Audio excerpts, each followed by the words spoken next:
Good Monday morning, everyone. Welcome to a new week of shows here at the Call Sheet Daily podcast at the Fans First Sports Network. I'm your host, Kevin Smith. It is Monday morning, but barely. It is barely Monday morning. And I say that because as I look at the clock on my computer, it is 12:02 a.m. 12:02 a.m. If you're actually watching this on YouTube, you can see over my right shoulder the darkness outside the window as we are in the midnight hour here.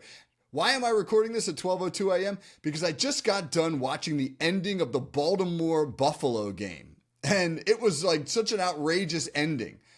The Bills coming back from 15 points down in the fourth quarter to win 41-40 on a walk-off field goal. And I was like, you know what, man? I'm jazzed up. I don't feel like going to bed. That was exciting. I'm not ready to go to bed. I'm going to do tomorrow morning's show. And so here we are. I'm doing tomorrow morning show, even though it's actually tomorrow morning. My sister texted me right at that as that game ended, and she said, "I hope Dad fell asleep because that ending was, too depressing for him." My father's a Ravens fan. I should do a show about our family someday. My dad's a Ravens fan. I'm a Steelers fan. My sister's a Cardinals fan. I have two sons. They're Lions and Panthers fans. The fandom of our family is kind of fascinating. I don't even know how everybody arrived where they arrived, but it's a bizarre sort of conglomeration of rooting interests. But that's for another time. Today on the Call Sheet Daily, we are introducing our Monday morning in-season segment. We usually do what we call openers. We're now going to do Monday morning game balls throughout the entire season. So this is our first Monday morning of the regular season, and we're going to hand out game balls here on the Call Sheet Daily to some of the worthy recipients from the weekend's action in the NFL. I'll usually pick 4 or 5 individuals, or maybe I'll pick units, or it could be, who knows, right? It could be an entire team. And I'm going to start off with a big fat game ball to NFL defenses. If you go back to Friday's Call Sheet Daily podcast, when I was previewing this weekend's games, I said that the defenses would be dominant in week 1. And there were obvious reasons for that. Defenses tend to be ahead of offenses early in the season. Why? Offenses just tend to take more reps to get the rhythm and the timing and the cohesion necessary to execute effective offense. It takes more reps. And with so many teams not wanting to play their starters, their quarterbacks in the preseason, you don't get those live game action reps until the real action begins. And so the offenses can take some time to catch up. And we saw that in the results over the weekend. Of the 15 games that have been completed now heading into Monday night's contest, of the 15 games that are in the books in week 1, in 12 of those contests, if you bet the over-under, the under hit. In 12 out of the 15 contests, there were less points scored than anticipated. Again, why? Because defenses are generally ahead of offenses at this point in the season. I did a little bit of digging. I went back and I looked. This is now 5 out of the last 6 years, where on opening weekend, there have been more unders than overs. So if you bet the unders, you probably had a pretty good weekend. All right, there are some exceptions. Baltimore-Buffalo, that game just ended 41-40. Buffalo Bills, candidate for game of the year right out of the gates. Sunday Night Football gets a classic right out of the gates. That game, obviously, 81 points went over. Kansas City and the Chargers on Friday night went over by half a point. I mean, that was basically a push. 47.5 was the over-under. It ended up with 48 total points. But the one game I think that surprised everybody over the weekend, where it hit the over, Pittsburgh and the Jets. The over-under in that game was 37.5. The final score was 34-32 Steelers. Both those teams almost hit the over themselves.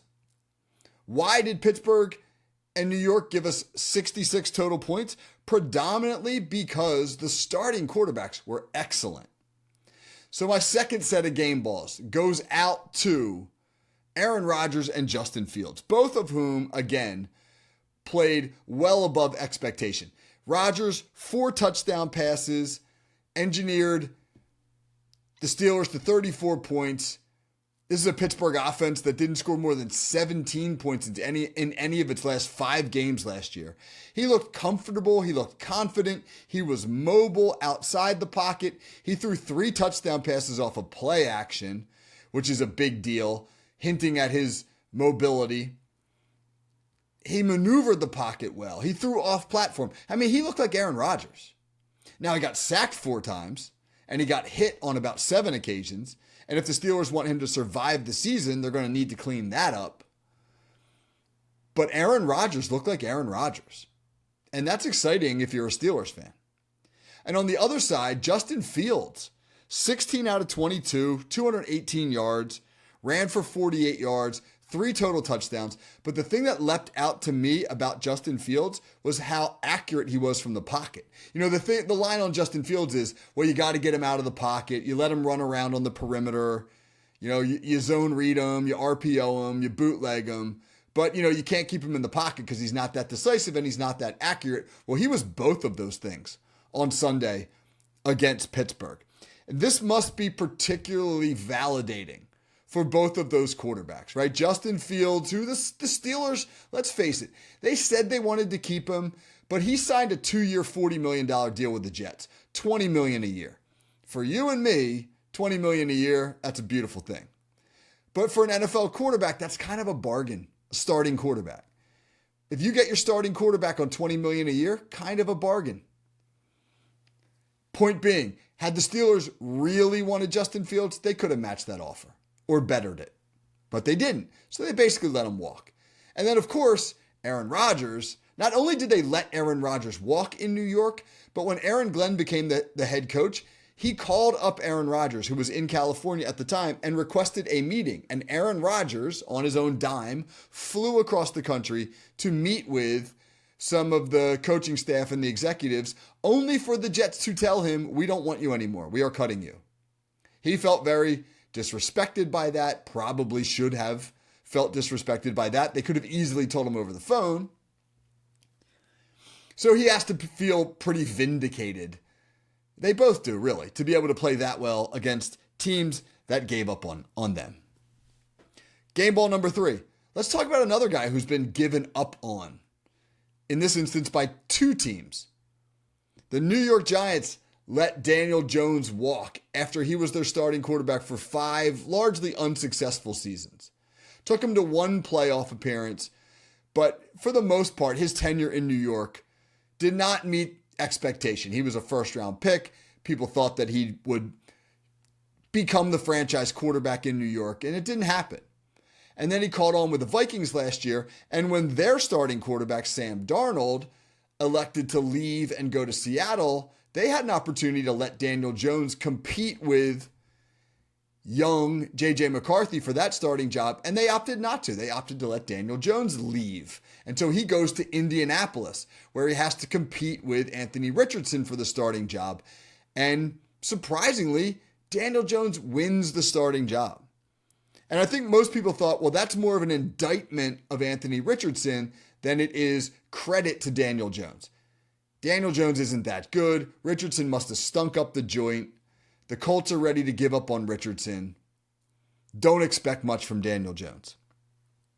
And then in week 1, Danny Dimes goes out and is 22 out of 29 for 272 yards, does not turn the football over, and the Colts just absolutely boat race the Miami Dolphins 33-8.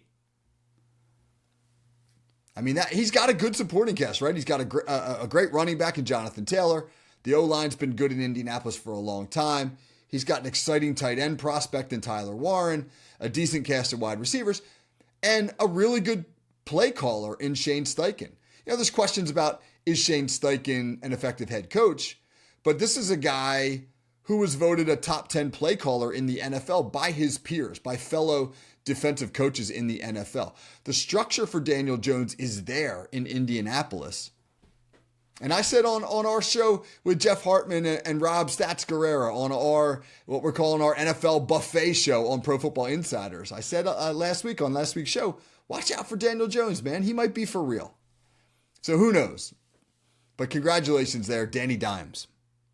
All right, fourth set of game balls. This goes to an entire group of players, and they are Ohio State wide receivers playing in the NFL.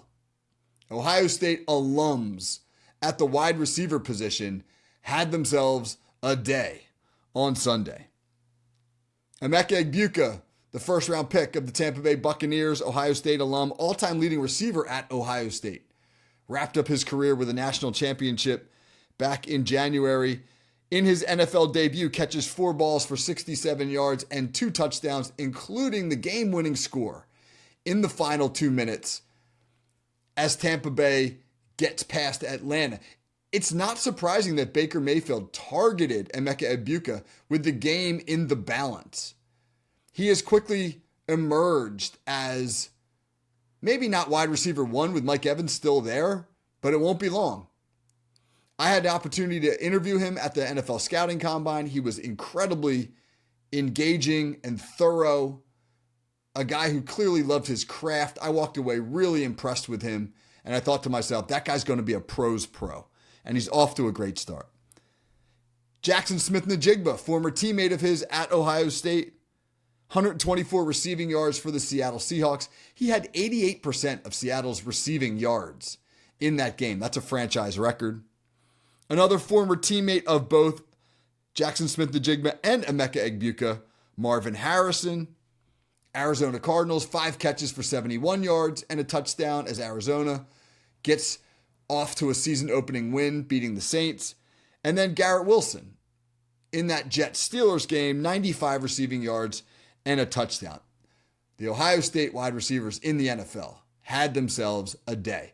One of the great debates, this would be a good call sheet topic at some point, is the question, which university should rightfully be called wide receiver U, Ohio State or LSU? They have both sent superstars to the league and continue to do so. Maybe Jeremiah Smith at Ohio State will tilt that balance in Ohio State's favor when he gets to the league, because he's going to be another superstar.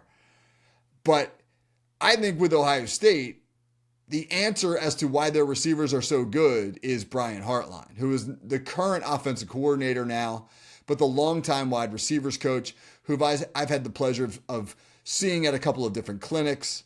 And whenever I go to a clinic with Brian Hartline, I make sure that I got plenty of pencils and plenty of paper, because I know I'm going to be furiously taking notes. He is passionate, engaging, knowledgeable, and has helped churn out some of the best wide receivers on the planet. And our last game ball number 5. Tempted to give it to Josh Allen, but man, that guy's won enough awards. What's Josh Allen going to do with a call sheet game ball? I'd like to think he's going to put it right on his mantle, man, right next to his MVP trophy, but you know, I'm a dreamer. What can I say? No, let's go to the more obscure end of the recognition spectrum and give our 5th and final game ball to Jake Tonges. Jake Tonges, the 3rd string tight end in San Francisco, who entering Sunday's action had never caught a pass before in the NFL. He played in 4 games in 2022 with the Bears, was out of football in 2023, played in a bunch of games on special teams last year in San Francisco, but caught no passes. And on Sunday, when George Kittle left the lineup with an injury in the second quarter, Jake Tonges gets called upon, and he winds up catching 3 passes, including the game-winning touchdown from Brock Purdy with 1:44 to play that puts San Francisco ahead, and they will ultimately go on to beat Seattle in that game. And for San Francisco 49ers fans, stats, if you're listening, didn't that catch, that Purdy to Tonges touchdown, have an eerie resemblance to the catch? The catch. Joe Montana to Dwight Clark. I believe it's 1981 NFC Championship game. Montana rolling out to his right, getting close to the right sideline. drifting away, just kind of throws up a lob ball to the back of the end zone, and Dwight Clark goes up and get it. Well, that's exactly what this looked like. Obviously, the stakes weren't as high, and nobody's going to confuse Purdy to Tongas for Montana to Clark. But man, it was catch adjacent. There were some similarities there. So Jake Tongas, call sheet game ball number 5, headed your way, my man. All right, those are our Monday morning game balls after the first week of NFL action. A week where defenses dominated. 12 out of the 15 games, the under hits. But in the games where the defense didn't dominate, they were some great football games. And I got a chance to watch all three of those overs. The Chargers-Chiefs game, phenomenal football game. Justin Herbert, on point. The Chiefs looked a little slow. I'm not going to say it's the demise of the Chiefs, but you have to wonder if all that wear and tear of making it to 5 out of the last 6 Super Bowls isn't catching up with them.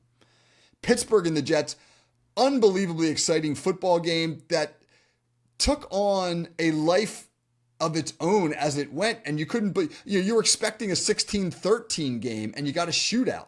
That wasn't decided until Steelers kicker Chris Boswell nailed a 60-yard field goal in the final minute to provide the winning points for the Steelers. We've been talking on this podcast about how good kickers have gotten. 60-yarder for Boswell. And then the nightcap, man, Baltimore's got to be kicking themselves. 15-point lead midway through the fourth quarter. But they get a Derrick Henry fumble, give up a couple of touchdowns, and then Buffalo executes a perfect closing drive and a walk-off field goal to win it. 41-40. NFL's off to a great start. So I hope you'll join us here on this podcast running Monday through Friday. We're going to make some adjustments and alterations to our schedule as we go to try to figure out, hey, what's the best way to structure this podcast during the season? Talk to a lot of coaches on this show, and a lot of those coaches right now are heavily into their own seasons. So how do we continue to bring you great football content from both a coaching perspective and a fan perspective, and cover all the bases we want to cover? So we'll probably wind up making some adjustments as we go. But I hope you'll continue to join me here, having a blast doing this. Hope everybody's getting something out of it. All right, that's our Monday morning show. For Coach Kevin Smith at the Call Sheet Daily, hope everybody has a great day. Take care.